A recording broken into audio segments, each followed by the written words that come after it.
Question from Kevin. He says, Carl, other than the famous boxing match that you've often talked about, I know that took up about 20 minutes of your time, have you ever been in any other kind of fight? I don't suppose a slanging match. I think they're talking, have you ever been in a physical fight? Once that I can remember. It was over a woman. Well, a girl. I was at school. Yeah. And it was because, like, it's hassle, innit? Right, relationships when you're younger. How old were you? About 7. It was over a woman. Go on then. Yeah, go on. And there was this girl knocking about who, you know, she's quite good looking, everybody liked. And my mate, he really liked her. And I didn't sort of ask her out on that, but she just sort of took a shine to me and stuff, right? And didn't really go out with her properly. It's at that age where going out with someone is just like sort of going, all right, in the morning. Do you know what I mean? You just sort of nod your head. Yeah. And that. Anyway, there was some sort of school disco, and they were playing Spin the Bottle or something, right? And I sort of wandered over to see what was going on, and I stood on this girl's dress and put a hole in it, and she started crying. I was like, oh, I can't be dealing with this, right? You know, what's up with you? It's old, what's up with you? And everyone's going, Carl, what are you doing? That's meant to be your girlfriend and that. You should be sort of saying, oh, I'm sorry, and giving her a hug and all that, and saying it'll be all right, we'll sort the dress out. I said, oh, I can't be dealing with this. No. Right? So she's crying her eyes out. I said, it's over, right? Oh, it's over, you saying, right, in the morning. Yeah. No more of that. Yeah, there's no more. Right. In the morning. So I go to the toilet, right? And this lad who fancies her comes in and goes, you're out of order, you know. I'm saying, what are you on about? Sorry, there's 2 7-year-olds. Yeah, you're out of order. Keep out. Yeah. Cut it out. Show her a bit of bloody respect. Sorry, were you wearing trilbies? Yeah. He put his cigarette out in the sink, and he just said, leave it. Get out of my face. So I just sort of said, look, why are you getting involved and all that? Yeah. 2 7-year-olds. Yeah. Why are you getting involved? And it was obviously like, because, you know, he fancied her and that. We had a bit of a fight in there. Yeah. I accidentally, you know, sort of chipped his tooth on a sink. Right? Wow, is it like a proper... Sorry, this is like someone from Lock, Stock and Two Smoking Barrels. Yeah. What are you talking about? 2 7-year-olds in a toilet. So you put a hole in her dress. I don't know how that happened. What were you wearing? Football boots? How did you make a hole in her dress? I don't know. It was like that sort of material. You were wearing winkle pickers. Like crepe. You know what I mean? It was like a crepe dress or something. Yeah. Right. And that got a hole in it. So you're having and when you say you're having a fight, I mean, are you wrestling with it? You got arm locks and head a little bit locks? of wrestling and shoving about and that. And it was an accident. I didn't sort of go, right, I'm going to break your teeth or anything. It's just that I happened to push his head down, and his tooth hit the sink, Right? and it chipped and what have you. After that, like I sort of left there and stuff, and we had to go into assembly, and there was a copper in there doing some presentation saying, listen kids, you know, don't get into trouble, because we're out there and we'll get you. Right, so sort of trying to teach the kids young not to get into any trouble and stuff. So I'm sat in the assembly room thinking, oh God, there's a copper here talking, and like my mate's going to come in a minute, like with a chipped tooth and everything. And Questions are going to get asked. That's what kind of happened. I mean, the coppers didn't get involved. Yeah. Did you turn your back on violence after that then? Yeah. He said, you'll never take me alive, copper. Yeah. So yeah, that was the sort of last fight. Brilliant. XFM. I had another email here. This is they haven't given their name actually, but it's an interesting fact. I'm hoping it's true. America's first nudist organisation apparently was founded in 1929 by 3 men. Now, what intrigued me when I read that is the fact that it's clearly 3 blokes just trying to meet some nude women. They're all 52, balding. Exactly. With little, sort of those gold-rimmed glasses. Yeah. Yeah. And they're just wandering around, and it's all quite saggy down there, and they're just knocking on doors saying, we just set up an organisation, it's perfectly above board, completely legitimate, it's a nudist organisation. You got any women in there that want to come and join us? We've got any female members at the moment. Got any women in there interested in, you know, volleyball or trampoline? I can't be doing with it, me. You hate nudists, don't you? Nudists. I don't understand what it's all about at the end of the day. And here's something, right? Do you know, like, when you're a bloke nudist, right? Do you ever get any who just have, like, a small knob? I don't know. I don't understand the question. What's that? What's your point? Well, are there any blokes who are knocking about who just have a normal-sized knob, or maybe a bit smaller than normal, who are happy wandering about showing off what they haven't got, if you know what I mean? I don't think nudists are just doing it because they're so proud of their knob. No, but there's got to be a little bit of that in it, isn't there? Why? Say like Jonathan Ross, right? He's nipped to see you now and again and what have you. He's what? He sort of nipped in to see you now and again. He's always happy getting his knob out because he's known to have this big knob, right? What So do you mean he's showing known? it off. Why is Jonathan Ross known to have this big knob? No, he just talks about it a lot, doesn't he? He's always saying about, bet you'd like this, wouldn't you? And all But that's that. like me. I'm known for being a great lover. I say it a lot. It's clearly not the case. What Yeah, evidence but- have you got that he's got a big? No, knob? but the difference is he's happy to keep getting it out. It's different, sort of me walking about going, I've got a big one and all that, and then but no one ever sees it. But Jonathan sort of he's always getting it out, isn't he? Have you seen him get it out before? I saw. Well, he did get it out, but I wasn't looking. What do you mean you weren't looking? How do you know it was out? Just because he sort of was moving it about and that, and I could sort of So see. you- No, I wasn't looking though. It was But- that sort of thing where you can see something moving about, but you're like, I'm not looking at it. What, like an owl seeing a mouse? It At, just like. what I mean. It doesn't matter. All I'm saying is So no, let's get back to this. You remembering vividly Jonathan Ross's penis? no. Yes. I don't mean that. What I But mean, why were you looking at his penis? I wasn't looking though. Well, I'm it was just saying- clearly not meant to be looked at. I'm just saying, most blokes who, nudists, they must be pretty confident in themselves to, getting it out. And I wasn't looking. It's just that. I mean, I looked once. Okay, what was it like? What? Sorry, you looked at Jonathan's once. No, or- no, Yeah. I was looking at another one. What? At the same time? No, Why are you looking at loads No. of men's What's penises? going on? No, Where are you because hanging it's out? natural. This? It's natural. That's what I'm saying. What do you mean? This As a is bloke- Carl takes a sneaky look at No, no. menscocks.com. No, what I'm saying is, it's Where natural. was this happening? You were in a gym. No, A lot of guys are getting changed, and you No, were just checking out their knobs. you're at your bedroom window with a pair of binoculars, No. and there was a little fella across the road I getting was changed. at some night out once. Go right? on. So you were at heaven, and you were in the It toilet. was some night out, and some people come running on the stage, right? Some music started coming on, and these 4 people ran out. It was 2 women. So 2 you were at a gay blokes. strip club. It wasn't gay in that. It was just a normal night out. Well, some sort of party night out. Right. These people come running on, right? You got 2 women. You got 2 blokes. Right. They whip their knickers off. The fellas whip their undies off. At the same Now- time? Yeah, all at the same time. Was it like, that, was it like a choreographed thing? like what's it? Chippendales. No, what like Cheryl Baker was in it. It was that thing where they sort of, on the Eurovision Song Contest. I'm making your mind up. Yeah. When Bucks Oh, Fizz Bucks ripped Fizz. off a larger skirt, conceding a smaller skirt. At no point did Bucks Fizz whip their knickers and pants When off. you said Cheryl Baker was in it, I was thinking, what? Didn't she used to host Record Breakers? I don't remember that on there. so that- Tea Time on BBC One. So Go that, on. that happened, and all I'm saying is, right, before I had a look at the woman's bits, right, I just had a little cheeky glance at the fellas. Why? Why? Just checking it out, just seeing is everything normal down Why there. weren't your eyes drawn instantly to the ladies' bits? No, don't believe me. I had a look at that. All I'm saying But you is, went to the guys first. I didn't know how long pants were going to be left off for. So you didn't want to miss your opportunity, is what you're saying? You saw a window of opportunity to see some men's bits, and you thought, I better take it. No, because this may never happen again. No, So what happened? So there's had a 2 look. women, 2 men, right? I don't know what sort of event this is where you're looking at anyone get their knickers and pants off. I don't know why you're looking at all. Good night, So you go right. There's knickers and pants off. Right. Let's check out the knob and testicles first. You're telling me you've never, like, when you've been in a gym or anything, you've not just sort of turned your head, had a look, and gone, all right, yeah, that's all right. Yeah. Sorry, let's just get this question right. Have we ever been in a gym and just taken a sneaky glance at a man's genitals? Is that your question to us? Right, for me, it's the same as when you see someone who's a bit odd, 2 heads or whatever. Well, I'll be honest. If I was in a gym and a bloke came in with 2 heads, I'd look. I'd get a sneaky glance in the mirror. I'd go. Sorry, but you'd look at his genitals or his 2 heads? It's 2 heads. Or would you sneaky look at the heads and then think, I wonder if he's got 2 cocks? And just...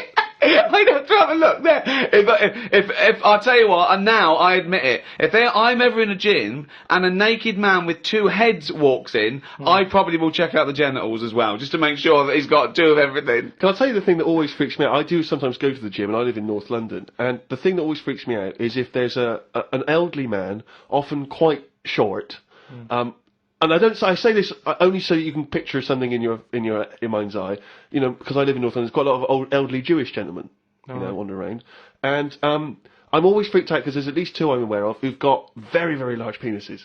And I always find that really disturbing, because sometimes you can't help but notice, because it's like Godzilla coming through the changing room. Do you know what I mean? And it's swinging there, and it never seems right that he's an old guy, you know, he's kind of a little overweight, quite short, and he's got a massive piece of action going on between his legs. And I always get, dare I say it, a little bit jealous. Because for a tall man, I feel I've been a little bit shortchanged. Oh, wow. So that, I do admit, that's the only instance where my eye has been naturally drawn to it.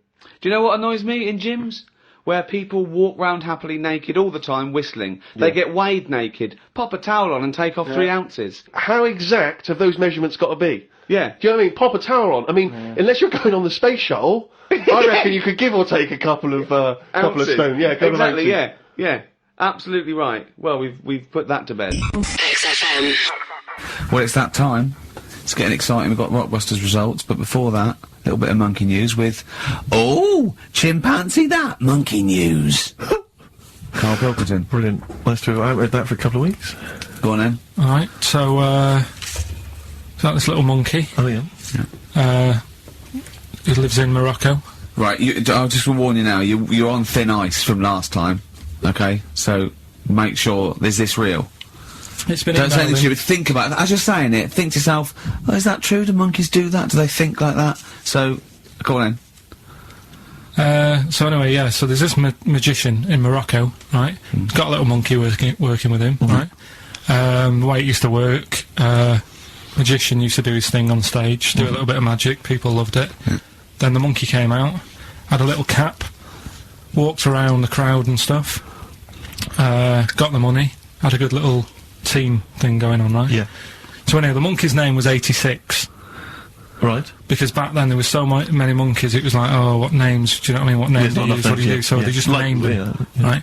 So this little monkey... What, he had 86 other monkeys? What? No, it's just that because a lot of monkeys were sort of working back then, helping magicians out, you know, doing bits and pieces, busking, what have you. Well, Rick, you know how there's so many... Why would there be a confusion with that? If he only had one monkey, where's the confusion? People would go, oh, I'm not going to go and see that, I want to see 86, he's the better monkey. Do you know what I mean? What does it matter? I don't know what you mean. Well, why do they need... where was the confusion? With people going to the circus and going, what monkey are you going to go see tonight? I don't know. It wasn't a billing, was it, with a monkey? But Rick, it's just the same with humans. You know, there's so many humans now that we can't give them names anymore. Yeah, they all exactly. have to have numbers. Exactly, yeah, there's so many humans, you know, with 5 billion people, we can't give them names, it's impossible. But, you know, with a few monkeys anyway, number working... 122, go on. So, anyway, there he is. 86. 86. With his hat. With his hat, walking around getting the money. Yeah. Anyway, the magician sort of, you know, thinking about moving on. Because in Morocco, he'd sort of done all the tourist traps. Sure. So he had a word with the monkey, said, how about we, See? No, let him continue. Think. Let him continue. He didn't have a word with the monkey. Let him continue. So what do you think about going over to Spain? Yes. Sure. So, the monkey was in agreement? So he said, alright, go on then. Right, so they get in the car, and, like, the magician knew he'd have a bit of a problem on his hands, because you're not meant to take monkeys out of the country. Yeah. Right? So he thought, right, what I'll do, I'll get a car, right? Right. Stick the monkey in a boot, right? Get on the boat, and hopefully sort of, you know, stick it in some luggage and what have you. Yeah. We'll be over there, we'll be earning big money, everything's gonna be great. So the monkey was like, brilliant. So they get in the car, they're on the way to the boat, and pull over at a petrol station. And just before filling it up, he opens up the boot and he goes, you know, all right in there? And it's like, yeah, it's sound. So he leaves the boot open so it can breathe and get a bit of fresh air whilst it's filling up. Goes in to pay the money. Yep. Pays the money, goes, I'm just paying for the... Right, this monkey is not going to drive away in that car, or we're never doing this feature again. Carl, what happens? What's number 86 up to? So... 86. So, That's the ending, isn't it? That's the story. Come on, let Carl finish the story. It better not be. Brilliant. You're gonna love it. Right, so he's in the petrol station, and he's going, right, I'll pay for, pump 4. And the fella says, what are you talking about, Pump 4, isn't that a monkey? No. Sometimes I use numbers for monkeys, sometimes I use... No, I mean pump 4. Sure. So Yeah, he says, what are you talking about? There's no car at pump 4. Right. Keep going. You Sticks his head out of the door. Yeah. The monkey's giving it some. went over to Spain on its own. I don't know what to do. Well, hang on. Let's just get a couple of the facts right here. Right, what do you mean, couple of the facts? Right, there are no facts. So number 86. Number 86 He drove to Spain. You are honestly, Carl. You must know. It was an automatic. Right. How Carl, did he? you must know that is shit. There is no way a monkey. Mad, innit? That's the thing with He his gets future, though. stopped at customs. It's mental. How did he get through customs, Carl? Has he got a passport? No, he was sneaking about because he didn't have a passport. So he parked and then snuck through. Do you want the facts? Let me see it. Right, I'll examine this, Rick, and we'll play a record. Play a and, record I'll have a because look I at the can't. facts That's nearly as bad as the armed robbery. XFM. They're just too convenient urban myths. Everyone you can tell an urban myth's not true because it's always this happened to a mate of mine, and when you say what happened then, they go, don't know, that was it. Was it? Was that it? Was it? Someone boiled a brain and that was it. There was no more story. Well, Were there any dates, locations, times? I think it was in Belgium. There's that one that a bloke, right, was going to get a phone call at 4 o'clock to find out if his business was, okay, right? And if he didn't get the phone call, he knew he was broke, destitute. So dead on 4 o'clock, the phone didn't ring, so he went up to the roof of his office and he jumped off to commit suicide. And as he was passing his window, the phone was ringing. Oh no.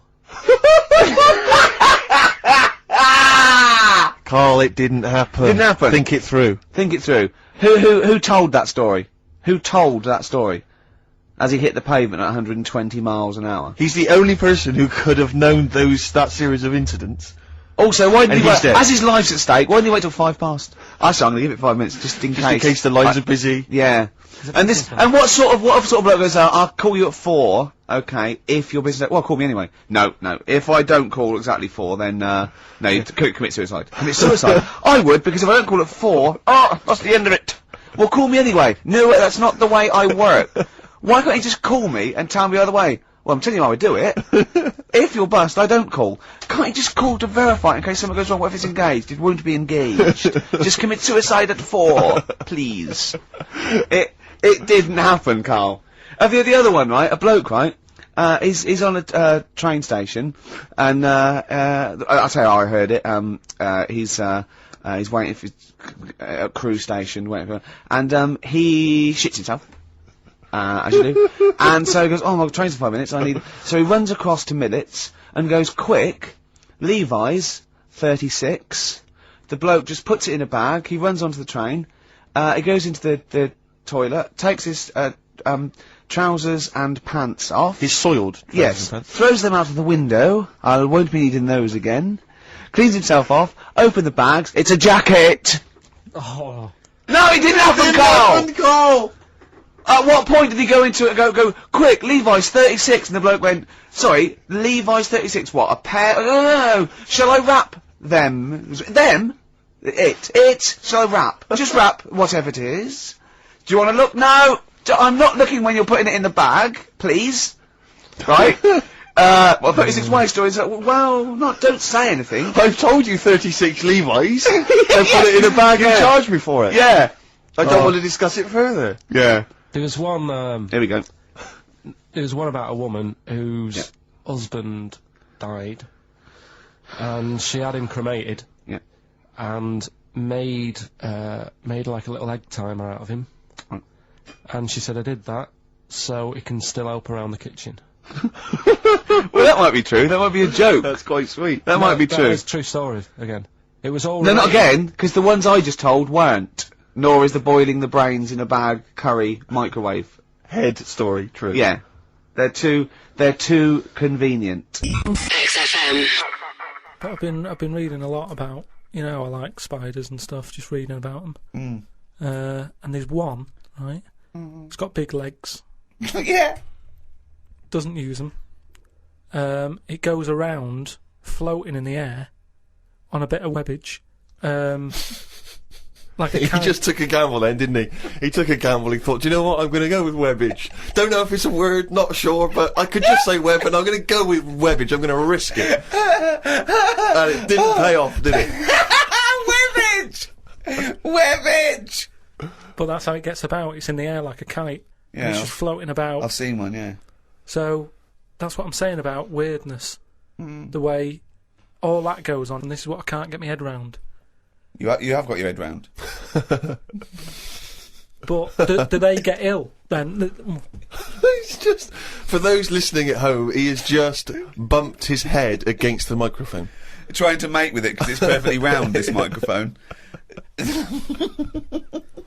No, but when I was, like, this is what I'm saying, when I was in hospital and stuff, you do think about how others live, because insects don't have operations. Are they built better than us to survive in this world? The trap you seem to fall into again and again and again is you cannot conceive of the fact that insects and animals do not have consciousness and personality and communication. They do not function in the way that humans do. You've seen so many Disney cartoons, you believe them now to have a life and wear bowler hats and go to work. But just in the same way that the cavemen didn't have Flintstone-type cars and have a little house, But you then- can't seem to understand that animals don't work in that way. But what I mean is, you're saying that no animals or insects know anything, yet when you see them things on nature programmes where a load of ants are having a walk, there's always one at the front who's leading it all. So one of Well, he them's just got to happened to know be something. first. Or there are leaders in.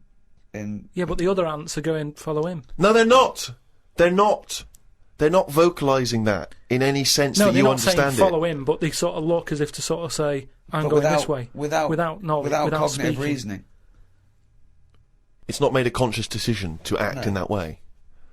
Yeah, but this is when you If a get... bird, if a raindrop falls on a bird's beak and it moves away because instinctively it's hardwired to be wary of things which drop on its beak in case it's dangerous. It's not thinking, oh crumbs, I better get out of the way. It just does it because it's somehow hardwired into it to act that way. But it doesn't stop for a moment and think. Which we don't really, except we then are able to rationalise our fears and our actions. Well, I've been watching birds more than insects recently. Oh, In okay, the you moved on from in the insects. last week, just because I've sort of looked at the ant and the bee and that. And what I've found with pigeons is they've got wings, yet they walk a lot. I'd love that to be a thesis where he got like a £500,000 grant from a university, and I said, well, Pilkington seems to, he's done ants and he's done bees. He's followed ants. Apparently they're not doing anything. Some of them are lazy. We are granting him another £500,000. He's been working on it for a year. Please welcome Karl Pilkington. Carl, what have you found? Well, even though pigeons have wings, they walk a lot. No, but even in times of danger, one was crossing the road and a car was coming, and you'd think that its head would say, let's start flying. Yet it just walked faster. Well, Well, what's he doing? it was doing stuff, wasn't it? It saved a bit of energy. Takes a lot to take off, doesn't it? Yeah, but it's either that or you're going to get crushed. But it Use the didn't energy. get crushed, did it? No, I don't think it did. No. There you go. They knew what it was doing, didn't it? Yeah, it just annoyed me. That's all. It's got a power, and it's not. Power. They're all superpowered. These animals. But that's why he thinks of the stick insect as like that. You mentioned earlier that's its power, that's its skill. Like Spider-Man was bitten by a radioactive spider, and now he can solve crimes and swing with webbage, using his webbage. Whereas, yeah, stick insects it's not a superpower. XFM. But we did the Pirates of Penzance when I was in an amateur dramatic society in Bristol, the Bristol Operatic Society, Light Operatic Society. I don't know why I was involved, because I can't sing. My audition, I thought, this is how desperate they were for blokes. I swear to God, right, I can't sing, you know. Well, you? Yeah, alright, calm down. And, I went in and they said, what are you gonna sing? I went, well, I want to surprise you. They said, do you want a piano accompaniment? I said, no, I don't think so. I went to the back, I swear to God, I went to the back of the room and I just sang, Thumbelina, Thumbelina, tiny little thing. Thumbelina dance, Thumbelina sing. Thumbelina, what's the difference if you're very small? 'Cause when your heart is full of love, you're 6 feet tall. I just did that. And they just looked at me like I was the weirdest freak they'd ever had. Immediately put me in the chorus, because that was how desperate they were for blokes. We staged it, we rehearsed it. I couldn't remember the lyrics. Thank God you were doing Thumbelina. Yeah. Oh, but dear. I couldn't remember the lyrics. What was it for? Was it Gilbert and Sullivan? It was the Pirates of Penzance. There weren't enough blokes, right, so that we had to double up. So some of the pirates had to double up as the policemen who were chasing the pirates. A little bit problematic in the scene when the policemen and the pirates have a fight. That was a little bit tricky. And the worst things, there's this sequence where, like, the sort of the daughters of the Major General, all kind of like, oh, beautiful, something like, you know, oh, beautiful little girls are we, la la la la la la la. And the women they must have all been over 40. I mean, real kind of toothless crones, creeping around in their 90s. Is it the sort of women that buy one of those sort of porcelain dolls? Exactly. From the TV and go, look, I've had a baby. It's not a real It is a real baby. I'm gonna stab you. Yeah. One of those. Exactly. It's the sort of women that you'd see maybe on TV's Bargain Hunt. You know, the kind of contestants you get on there. Those are women who sort of, they're in Amdram and they think they've clung on to their looks, but they'd have never made it in the guy who was playing there's a guy who's supposed to be an 18-year-old prince, an 18-year-old pirate, the Pirate King. He must have been 40 if he was a day. He also directed the show, though, so he got to prance around in these thigh-high boots. Ludicrous. It was so embarrassing. It was shameful, really. I'd love to go to Amdram. Amdram is a whole other world. It's such an incredible place. Because there's so much backbiting and envy and... Really? Oh, it's incredible. It's worse than the real world of theatre and TV. It's unbelievable. Because the same old people get to do it every year because they can hold a note. Can we go along? You would absolutely adore it, Gervais. XFM. So anyway, as I say, my mother saves various clippings and things which may be of interest. This was recently in the Daily Mail, in one of those kind of gossip columns. Ricky Gervais's cringe-worthy dance routine as managerial buffoon David Brent was undoubtedly the highlight of BBC comedy The Office. Perhaps credit for the scene should not go to Gervais, however, but his lanky co-writer Stephen Merchant. For I hear that 6'7" Merchant has been attracting a great deal of female attention at the so-and-so pub in North London, until he took to the dance floor with Brent-esque results. Says my mole, most of the feminine throng looked away in embarrassment. Putting it kindly, he was rather ungainly, like a giant albatross hopping on stilts. Right, now then. I'll take issue with this, because firstly... You wouldn't be attracting female attention in the first place. Rick, if I had been, I'd have phoned the Mail myself. Point A... Right, I seem to remember distinctly I was talking to one of my mates the whole night and we were discussing about the fact we were too shy to talk to girls. So wrong there. Yeah. Point two, as you well know, if I take to the dance floor, which on this occasion I didn't, I remember distinctly not because I love to dance, I would not have been described as a giant albatross hopping on stilts because Carl has seen me dance, you've seen me dance, you know I'm a good mover. Yeah. Just in the same way that people can't quite understand how Peter Crouch, the same height as me, Yeah. is able to be so brilliant on the football field. Yeah. The same people look at me when I'm dancing, they go, I don't know how that big guy is able to bust some of those kind of moves. Yeah. I've won 2 dance contests in my life. Those facts, those stats speak for themselves, Rick. I know. I mean, you've seen me dancing, how would you describe me? I think that you look like isn't an albatross, isn't it? So you look like, an upright lizard, right, being given electroshock treatment. And I think that's a lot fairer, isn't it, than the albatross nonsense? Well, so I'm just trying to picture that, because again, was that a compliment? You were on my side, right? You were defending me there. A cross between a giant lizard and a stick insect. Again, because they don't sound, straight away they don't sound like compliments, but I'm assuming you're on my side here. Stick insect with funny glasses? Is that? Again, I thought, I was thinking you were perhaps being a bit touch more supportive, but you've not really... Carl, you've seen me dance, what are your views? It's just like a bit of weird art.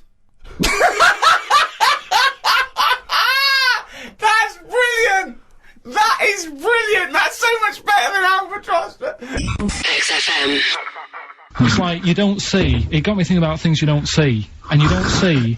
Did you put this into a computer? Show me things you don't see. What else don't you see? Well, you don't see, like, an old man having a Twix.